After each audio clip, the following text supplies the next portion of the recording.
ቦሌ አውሮፕላን ማረፊያ ከወትሮ በተለየ ስራ የበዛበት ይመስላል። ከሳውዲ ተመላሾች በተለይ ሴቶች ይበዛሉ። ሻንጣዎቻቸውን እየሸከፉ ተቀባይ ያላቸው ከቤተሰቦቻቸው ጋር እየተሳሳሙና እየተሳሳቁ፣ አብዛኛዎቹ ከክፍለ ሀገር የመጡት ደግሞ ግራ ሲጋቡ ተመልክተናል።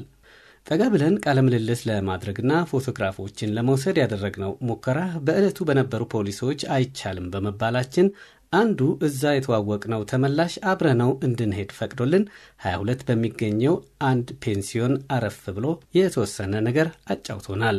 ዘርአብሩህ ሐጎስ ይባላል። ከትግራይ ክልል አጽቢ ወንበርታ ወረዳ ወደ ሳውዲ እንደሄደ ገልጾልናል።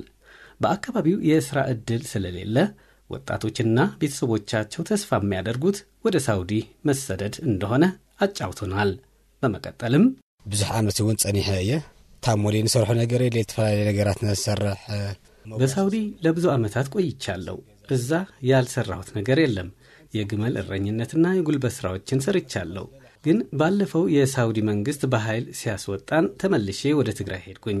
በመንግስት በኩል ብዙ ነገር ቃል ቢገባልንም የተደረገልን ምንም ነገር ስላልነበረ ድጋሚ ለህይወቴ አደገኛ በሆነ መልኩ ባህር አቋርጬ ወደ ሳውዲ ተመለስኩ።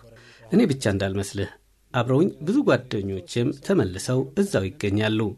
እዚህ ምንም ተስፋ ስላጡ እንደውም አሁን የሳውዲ መንግስት እንዳደረገ ያርገን ብለው ለመመለስ አልተመዘገቡም።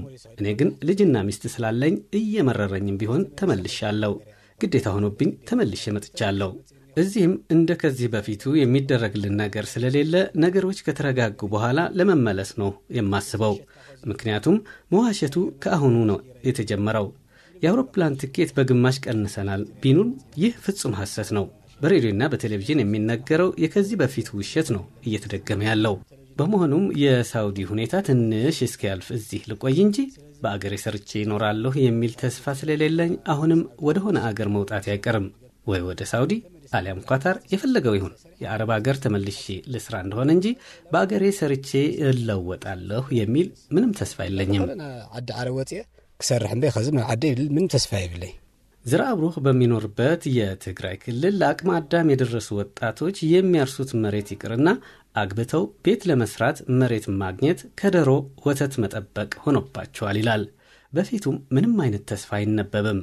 መንግስት እናንተን ለማቋቋም አስፈላጊውን ሁሉ እንደሚያደርግ ይህን የሚያስተባብር አገራዊ ኮሚቴ መቋቋሙን ገልጿል ብዬ ገና ወደ ጥያቄ ስንደረደር ዘርአብሩህ ትንሽ እንደመቆጣት ብሎ ከአፌ ነጥቆ ምንም ልረኽቦ ተስፋ የለ ቀድሞ ከዚ ለሕሸት ይኮለካል። ከዚህ በፊትም እኮ ብለውታል። ውሸት ነው እኮ ብያለሁ። የተደረገልን ነገር የለም። አሁን ያቺ ውሸት ነው እየተደገመች ያለችው።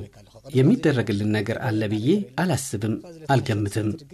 ልግበረልና ነገር ለኾለ ይግምቴ ይሐስብ ይለ ከተመላሾቹ አንዳንዶቹ እፎ የሀገር የገባው ብለው ደስታቸውን ሳያጣጥሙ በአዲስ አበባ ጭሉሌዎች ንብረታቸው እየተዘረፈ እንደሆነም ሰምተናል።